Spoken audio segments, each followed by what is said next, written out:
Selamat siang sahabat misteri semuanya. Saat ini saya berada di belakang sebuah bangkai kapal ya. Di belakang saya ada sebuah bangkai kapal yang tidak lagi berfungsi.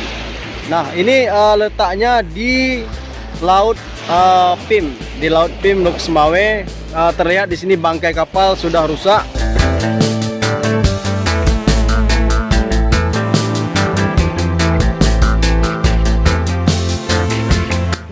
Saya tidak tahu pasti kenapa bangkai kapal berada di sini. Pastinya kapal sudah tidak lagi bisa diberfungsikan lagi.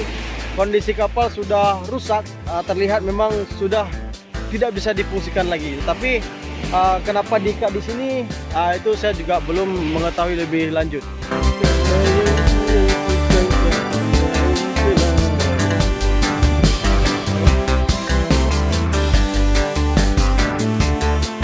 Menurut informasi, bangkai kapal ini sudah berada di sini dalam jangka waktu yang sudah sangat lama dan memang tidak dipindahkan. Ini bukan berarti ada sesuatu hal, namun memang karena kondisi kapal yang sudah tidak digunakan lagi, barangkali ditinggalkan begitu saja sampai pada waktu yang memang kita belum ketahui kapan.